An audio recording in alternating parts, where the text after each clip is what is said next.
ciudadana colombiana.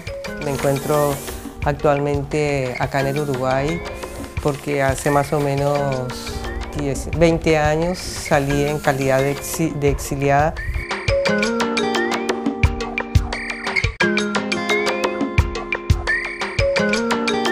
Mi nombre es Javier García, soy cucuteño, tengo 28 años, soy comunicador social y periodista.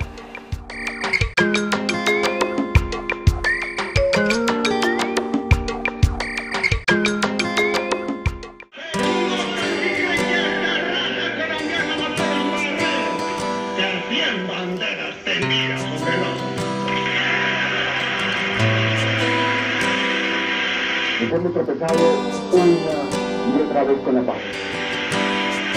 El poder oscuro y criminal del narcotráfico. El presidente de la República dé finalmente la orden.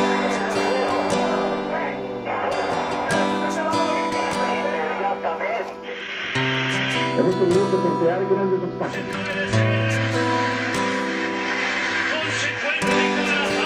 Nos hemos tropezado una y otra vez con la paz. El tiempo de nuestra propia razón de ser.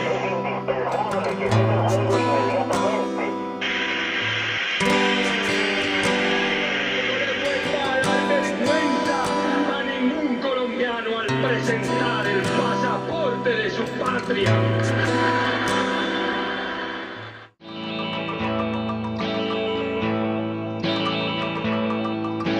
En el exilio yo creo que definitivamente la soledad es lo que lo marca a uno por momentos, ¿no? No, está más bien pensando en que, bueno, esto es una cosa de paso y tarde o temprano me voy a ir y me voy a ir más temprano que tarde. Entonces como que no logra uno como concientizarse de que en realidad esto puede ser 6 meses, 1 año, 2 años y pasar lo que me pasó a mí. Ya llevo casi 20 años de estar acá. Y el tiempo pasa y siempre uno está pensando en que me voy a ir mañana.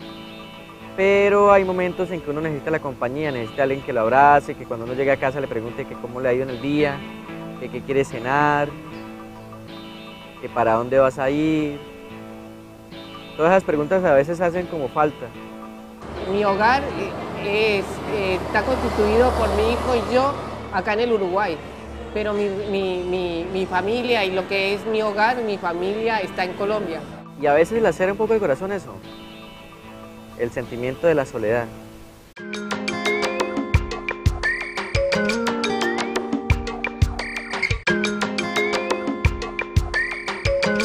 Soy de una familia numerosa, éramos 7 en la familia. Soy la tercera, mi padre dentro de todo era muy autoritario. Soy de una familia también muy machista, donde no podíamos ir a bailar, no podíamos o sea, mi padre en eso fue demasiado exigente, o sea, los hombres sí, las mujeres no, y novio ni ahí. Entonces cuando yo entré a la universidad, para mí fue la panacea, porque fue la liberación. Vale. Ay, casi me arranca el dedo. Cuando llego a la universidad, entro primero a biología, yo entro a vivir a residencias femeninas. Existía en ese entonces en la universidad un servicio que se llamaba cooperación estudiantil, que consistía en participar dentro de algunas actividades dentro de la universidad a nivel estudiantil. Pero eso también llevaba asambleas, llevaba trabajos conjuntos a nivel, digamos, universitario. Y estando en bienestar universitario, hacen una serie de allanamientos ahí en los alrededores de la universidad. Ahí detienen a 2 de mis hermanos y desde ahí comienza toda una situación especial para mí. Quería que mi padre no se enterara de la situación de ellos. Entonces asumí la situación con mis hermanos y empecé a averiguar porque ellos estaban como en calidad de desaparecidos. Empecé a averiguar por ellos y empecé a tomar, o sea, mi vida empezó a tomar otro rumbo. Yo creo que el activismo estudiantil empieza conmigo prácticamente como desde que era pequeño, ¿no? En la universidad ya la cosa se hizo más fuerte y más estudiando una carrera tan humanista como lo es la comunicación social. En esa época de universidad yo fui el redactor y también el editor de la sección Pedagofilia, que fue el nombre que le dimos a la sección de educación que llevaba el periódico que se llamaba Expresión. Incluso fue el primer periódico universitario y yo fui uno de sus fundadores. Yo en la universidad estuve en la emisora universitaria, compartí un programa con unos excelentes comunicadores, que era Viva la Universidad, el programa institucional por excelencia de la universidad, el programa insignia, con el cual básicamente empezaron los programas interesantes dirigidos por los estudiantes hacia el público. Estando en eso fue en noveno semestre, en décimo, paso a la emisora que tenía la universidad en Cúcuta, que es Radio San José, una de las emisoras más tradicionales de la capital norte santanderiana.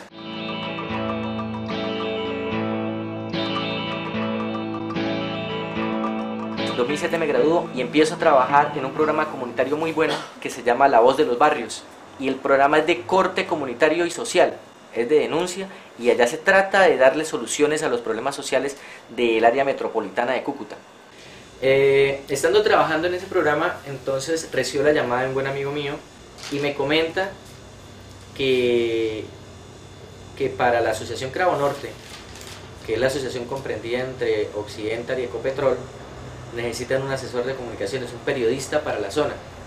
Entonces él tomaba la responsabilidad de responder por eso en la parte de Arauca y Los Llanos. Necesitaban a otro que se encargara de norte de Santander. Entonces me llamaba para que yo me postulara a ese cargo. En efecto lo hice, me postulé y me aceptaron.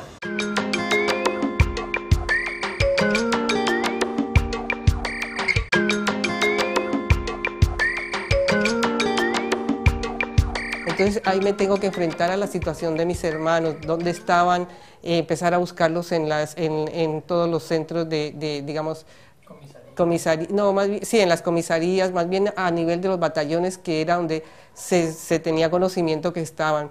Y ahí creamos el comité de familiares de detenidos de la Universidad, de la Universidad Nacional. Y mis hermanos y muchos de ellos salieron en libertad, otros quedaron en consejo de guerra. Cuando ellos estaban, todavía uno de mis hermanos había quedado, yo fui detenida a raíz del robo de armas del Cantón Norte. ¿Por qué? Porque por un lado estaba la cuestión de que yo daba mi cara en busca de mis hermanos, y por otro lado porque yo tenía un compañero que de una u otra forma estaba comprometido con un movimiento. Entonces a él lo detienen porque alguien lo entregó, no sé, y nos detienen a los dos.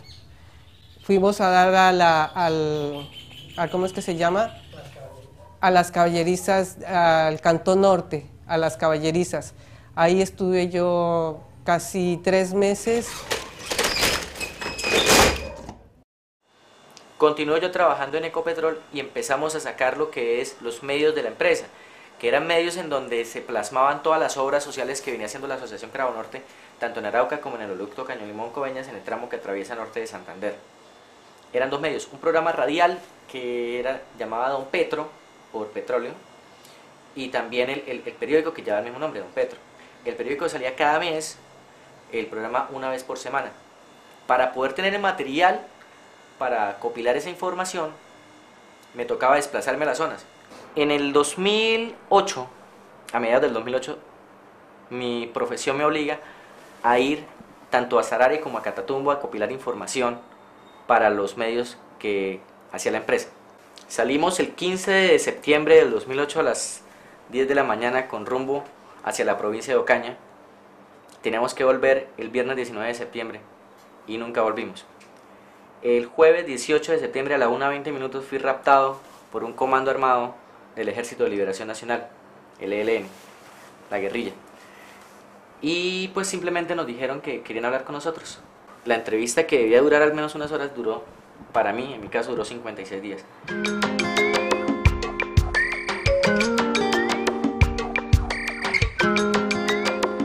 Cuando yo llego allá, lo primero que nos ponen es como en establos, en parte de establos. Nos van separando a cada uno y nos van metiendo en un establo. Lo primero que hacen es vendarte los ojos y atarte las manos. Te tienen sin comer, Y después a la madrugada, lo primero, o sea, la madrugada nos sumergían la cabeza en agua. Ellos tienen la pileta donde le dan de comer a los caballos, entonces ahí nos metían la cabeza y nos dejaban como que ya a punto de ahogarse uno. Y permanecí ahí hasta que ellos se dieron cuenta que yo no tenía nada que ver con ningún, o sea, que no tenía ningún grave compromiso y no estaba involucrada digamos, en lo que ellos estaban en ese momento buscando, que era dónde estaban las armas que se habían robado del Cantón Norte. Después salgo yo y bueno, y ahí mi compañero queda preso. Y bueno, y ahí también es otra procesión. Un día yo iba entrando un periódico, unas cosas bueno, de información para ellos, y me detienen en la entrada de La Picota. Entonces, me llevaron a la dirección de la cárcel. ¿Y qué pasó? Que él cometió un error, que él hizo un informe para el batallón. Y entonces a partir de ahí comenzó mi persecución de nuevo. Y me dijeron, Miriam, ahora de concreto está esta posibilidad de salir del país, de ir a hacer un curso y después se ve otras posibilidades y tal. Y fui cuando fui a hacer un curso a Panamá, después fuimos a Cuba. Bueno, de Cuba regresamos a Panamá. En Panamá nos embarcamos para ingresar a Colombia por el sur del país y nos detuvieron a nosotros ahí. Y de ahí nos trasladan al batallón de Ipiales y ahí duramos casi 6 meses en consejo de guerra. Y bueno, y al final cuando salen las sentencias, el más poquito que tenía de sentencia tenía 6 años. A mí junto con 4 compañeras más vamos a la cárcel del Barne. Al cabo de los 2 años hay una amnistía. Salgo de la cárcel, como amnistía tengo derecho a integrarme de nuevo a la universidad.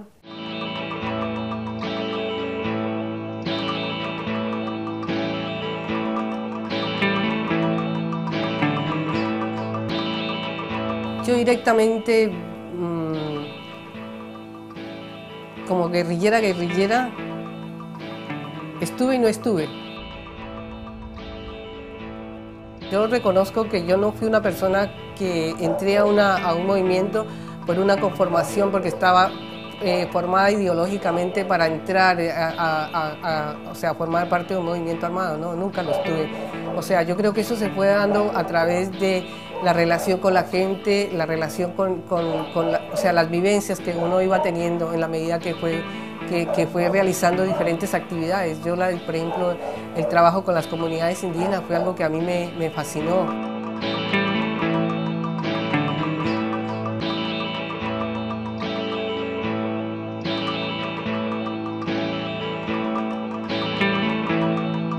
Estaba yo en plena entrevista y entonces llegan 2 en una moto. Uno lleva una granada y el otro lleva una pistola, vestidos de civil, y me dicen, ¿vos sos el periodista? Y yo le digo, sí. El ELN te invita a hablar con vos. Súbete a la moto. Me subo a la moto, atravesamos el río, me estoy subiendo al jeep. Entonces ahí es cuando nos dicen, ustedes están en manos del Ejército de Liberación Nacional, tranquilos, solamente queremos hablar con ustedes. No muestren ninguna cara de nerviosismo, porque si el ejército nos encuentra y se dan cuenta que ustedes son raptados, prenden el carro a bala y aquí matan a todos. Continuamos adelante, cuando de buenas a primeras ya empieza uno a ver la gente como de camuflado, aquí LN, con botas pantaneras, entonces ya uno como que se la cree, ya esto como que va en serio. Paran el vehículo, nos bajamos del carro. Total, el caso es que empezamos a caminar selva adentro y entonces fueron como 3 días que nos estuvieron trasladando todas las noches de casa en casa. Al siguiente día, el viernes 19 de septiembre, sueltan al conductor y a mí me reúnen con Yamile y empezamos otra vez esta trayectoria hasta llegar a una pequeña cabaña en lo alto de una montaña. Ahí duramos cerca de un mes. Me entrevisté con varios de los comandantes, que después supe que eran comandantes.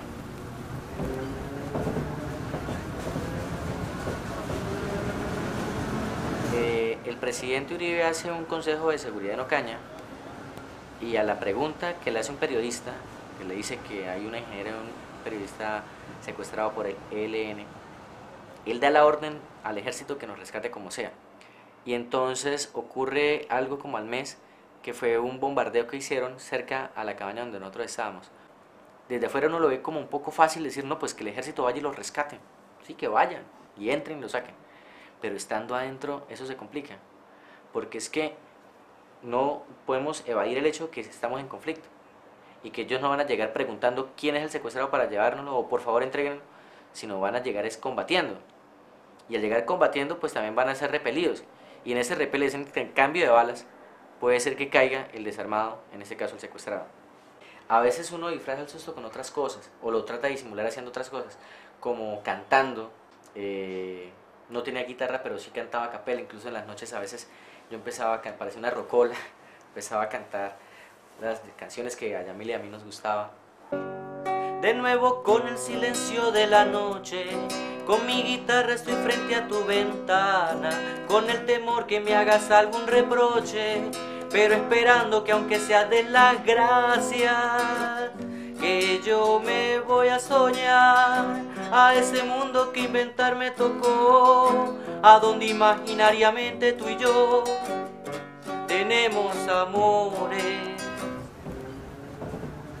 Nos trasladan a una cabaña, luego a un campamento que era grande pero se veía que llevaba años de abandono. El mensaje que nos llevaba ese día era que a mí me iban a trasladar, y lo que me dijeron era que me iban a mandar para el Magdalena, para otra zona, porque era más fácil tener a uno que a dos secuestrados y que el ejército ya estaba cerrando cada vez más el cerco. Y entonces bajando la montaña ya me dijeron, no, tranquilo, no te lo podíamos decir arriba por el impacto que causaría en Yamile, pero tú vas para la libertad. Entonces claro, la montaña que me había tocado subir como en 3 horas yo la bajé en 15 minutos, algo rápido con la moral que tenía alta. Al otro día empezó la trayectoria, atravesamos la serranía del Perijá. Según los exploradores de la guerrilla que iban en la avanzada, el ejército ya había tendido varias emboscadas, entonces nos tocó devolvernos por varios caminos. Gracias a Dios no pasó nada, incluso la guerrilla se esmeraba mucho por la, digámoslo así, comodidades que le pueden brindar a un secuestrado, en la medida que incluso era para beneficio tanto propio como mío. ¿Por qué propio? Para ellos, en la medida que si yo me enfermaba, era un lastre. Es más fácil tener a alguien sano que a alguien enfermo. La liberación se da en un punto en la zona rural, después me enteré de eso, de una pequeña ciudad llamada Pelaya. Listo, entonces me entregan, y me entregaron fue una comisión humanitaria. Fue una operación súper secreta. A la 1:20 aterrizo yo en el Camilo Daza, que es el aeropuerto de Cúcuta, y ahí es donde yo ya conozco la libertad total, que es cuando veo a mi familia. Todo por casualidad siempre se dio a la 1:20. A la 1:20 me capturan, a la 1:20 del 12 me entregan, y a la 1:20 del 13 de noviembre llego otra vez a Cúcuta, mi hogar.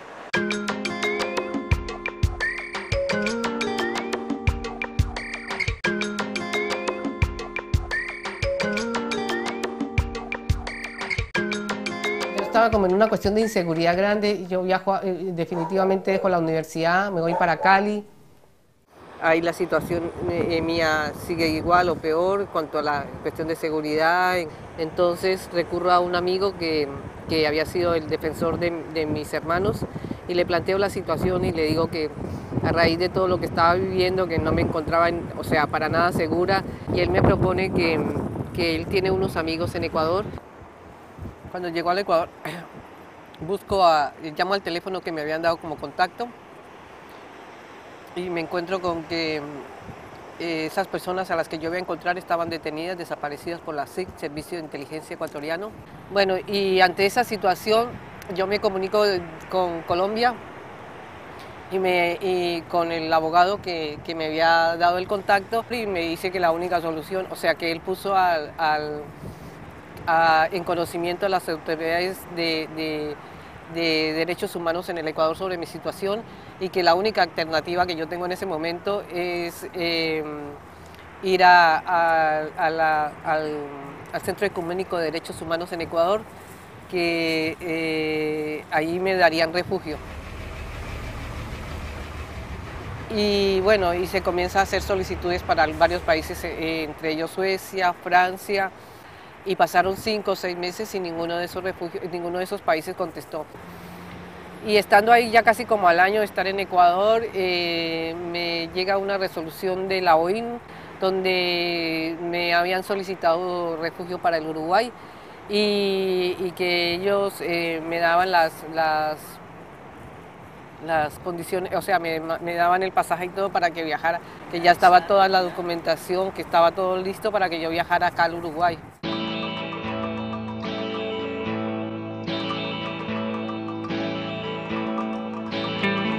En el mes de diciembre, con la empresa contratista con la cual yo trabajaba, hizo lo que cualquier empresa capitalista haría en un caso como este.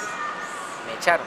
Entonces no me quedó recurso, sino decir, bueno, está bien, ni modo. Y continúo a mis acciones de radio. ¿Qué fueron esas acciones de radio?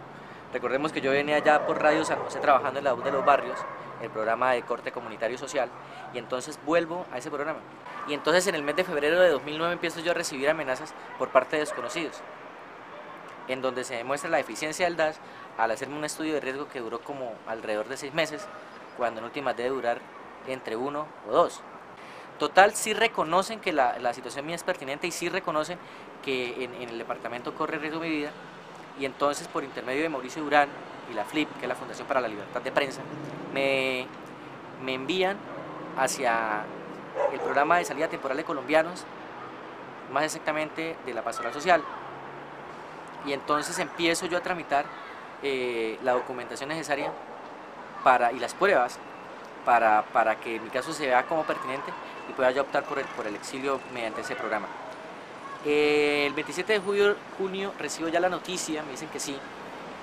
En julio hago los documentos necesarios para la salida del país.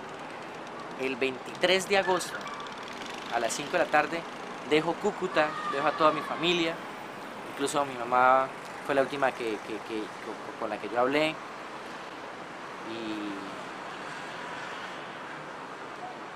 llegó y me abrazó y todo, y me dijo, bueno, cuídese y espero que vuelva sano y salvo.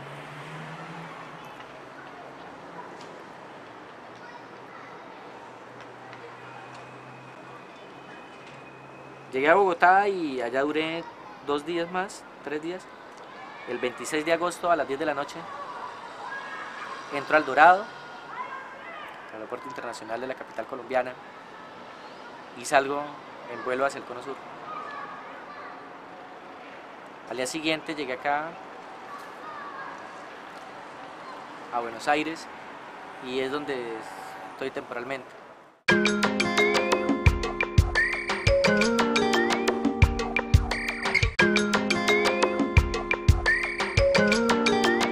Bueno, llego acá y me encuentro con un país que tenía, o sea, además tenía una cuestión de que me decían que era un país pobre, que era un país que era un país triste, que era un país que... Y me encuentro, yo llego casi como por la época de primavera, un país lindo, un país, o sea, muy acogedor, no era como me imaginaba, la gente apagada, triste, no, una gente, incluso un país que demostraba... por la parte donde yo entré, un país con mucha cuestión de, digamos, la parte balnearia, que es muy linda. O sea, era otra imagen de lo que yo traía, ¿no? De lo poco que me había dicho la gente en Ecuador. Ay, esta es la casa donde yo comencé a vivir acá por primera vez. Era un pasillo en el fondo vivía yo.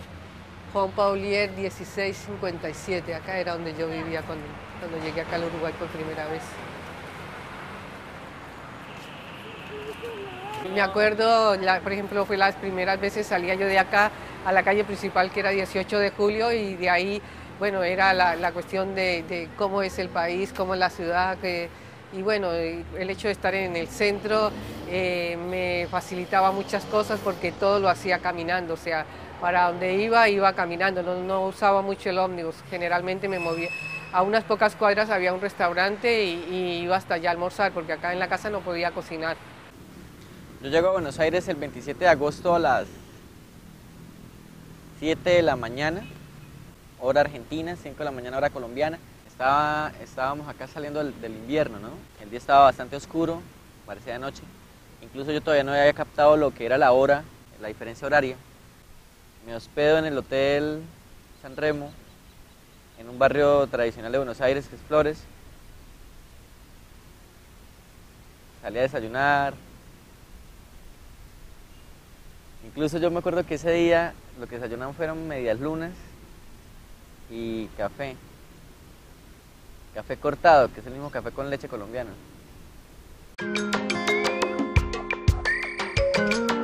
En ese entonces solo había un colombiano que había venido primero que yo, que estaba refugiado y que yo lo conocía a él de Ecuador. Y bueno, y con él comenzamos a crear toda una plataforma para posibilidades de otros colombianos que estuvieran en las mismas condiciones de nosotros, que pudieran, que si estaban, que si los mandaban al refugio acá en Uruguay, que por lo menos no llegaran como tan aterrizados como llegamos nosotros. Y ahí fuimos creando lo que se llamó los inicios del Comité Colombia.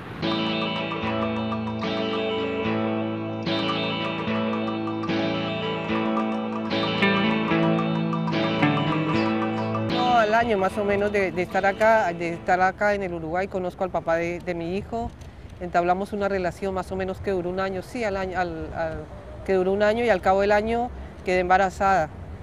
En ese momento yo estudiaba fisioterapia, hasta que un día me llama un colombiano, Alfonso, y me dice que está en una situación un tanto difícil, que necesita que le dé una mano. Y la mano era que él estaba tratando de entrar acá al Uruguay una cantidad de artesanías. Y que si yo se las podía recibir, y le dije, sí, no tengo ningún problema. Le recibí las artesanías e incluso regalé parte de esas artesanías. Y como a los, póngale, 3 o 4 meses de tener yo eso en mi casa, me dijo que si le podía hacer un favor de enviarle esas artesanías a una dirección que él me daba. Y al poco tiempo allanan mi casa después de eso y me detienen a mí con mi hijo, que en ese momento tendría 4 años, 3 años, 4 años. Y bueno, y soy procesada por un delito de violación al artículo 31, donde permanezco presa durante casi 5 años.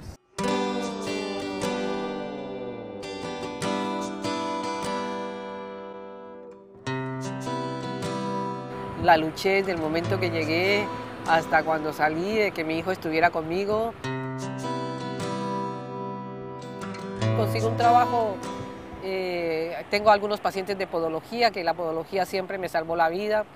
Siempre tuve pacientes, alguna que otra persona así que está, y entonces entre un paciente, otro paciente, y algún trabajo que logré donde ganaba poco, pero entre la licencia médica, mis pacientes, y el hecho de que ya no estaba pagando un arriendo, la fui llevando hasta el día de hoy.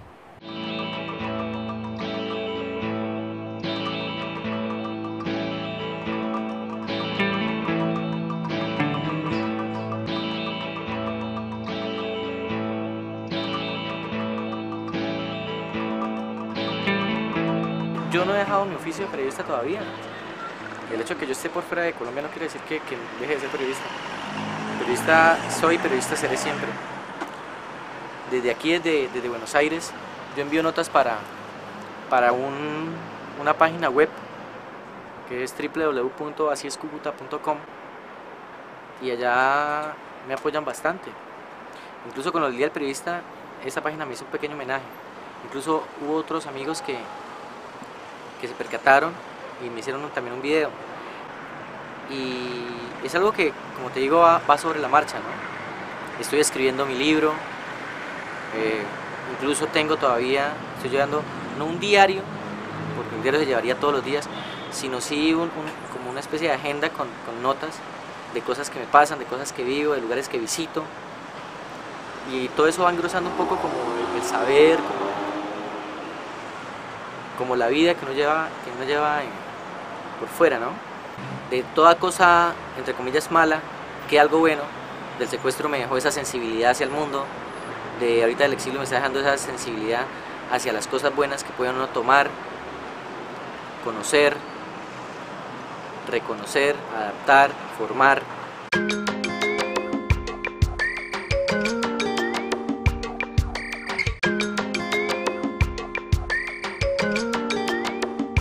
Y ha sido un proceso de cambio bastante y de adaptación, ¿no? porque entonces es la moneda, es el acento, es la forma de vida, la comida, la diferencia horaria, las estaciones, el invierno, la primavera, el verano, el otoño.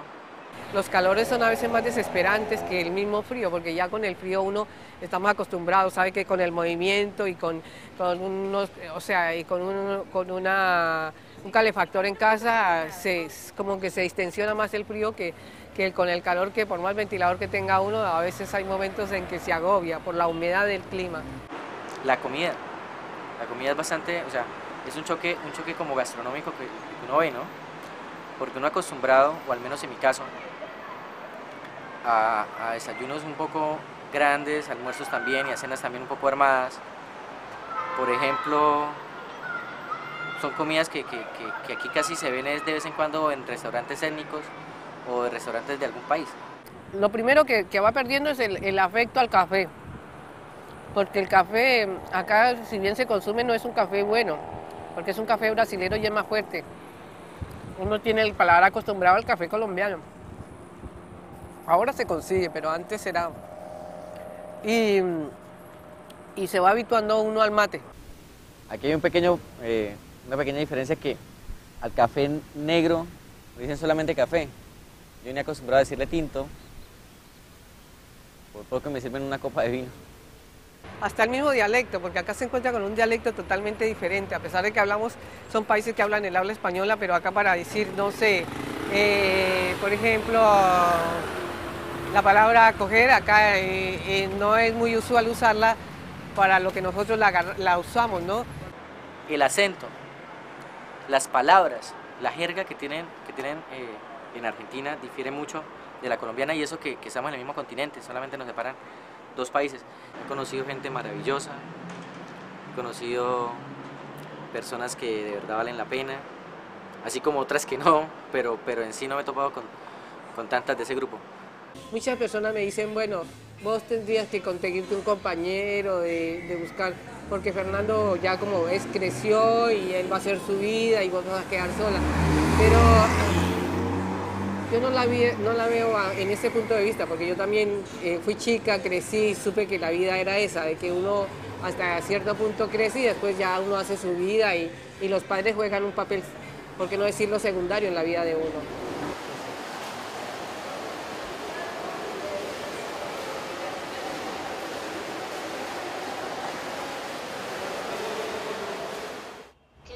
¿Qué tal el colegio? Bien. Incluso por internet, la comunicación que yo mantengo con mi familia y con mis amigos en Cúcuta, Colombia, ha sido bastante bonita. Con mis hermanos, con mi mamá, con mi sobrino, con amigos. Una de las cosas que a mí sí me afectó mucho fue cuando vino mi madre, porque hacía muchos años que yo no la veía. Cuando murió mi padre, el hecho de no poder estar con él ahí en sus momentos más difíciles, sabía que tenía cáncer y que no podía ir a verlo. Cuando murió mi hermana hace 1 año murió.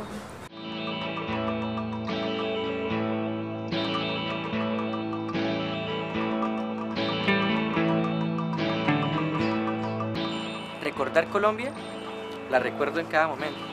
Incluso la bandera yo la hizo cada vez que pasa algo o que me surge algo tanto en la casa como en el país. Es como un símbolo que por donde se mire siempre significa lo mismo. La añoranza de las cosas que uno ha dejado atrás, pero también la virtud que tiene un simple pedazo de tela que lo hace uno recordar las raíces y no las hace olvidarlas. Ahí yo me fui porque me tocó. Uno nunca valora las cosas hasta que no las pierde. En la medida que uno sabe que empiezan a faltar, empieza a valorar cada vez más. Y eso es, yo creo que eso es una ley como de la vida, ¿no? Nadie sabe lo que tiene hasta que no lo pierde. Y eso son de las cosas que uno valora en el exilio. Ay, pero allí dejé mi corazón. Volver. Yo creo que con ese pensamiento me vino. Pero todo va sobre la marcha, ¿no? sería mirar cómo va la cuestión académica, mirar también la añoranza, mirar lo que es la vivienda, los ingresos, la economía, porque una cosa es quedarse, pero ¿bajo qué condiciones? Es algo como un poco filosófico que se adentra mucho en lo que es el pensamiento humano, y más cuando uno se encuentra por fuera y tiene todo lo querido en otro lado. Soy viajero de ausencias, cargo a cuestas mi moral, llenito de miedo y de soledad.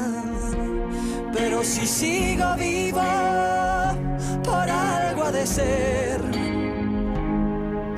Pa'lante, pa'lante, errante diamante, un héroe ambulante para santo aspirante.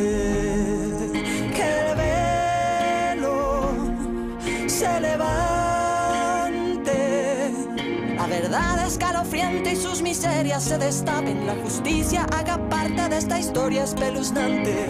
Que la fe radiante vuelva a acompañarte, valentía tan gigante y una fuerza tan brillante, tu pa'lante, tu aguante, errante, diamante. La verdad escalofriante y sus miserias se destapen, la justicia haga parte de esta historia espeluznante.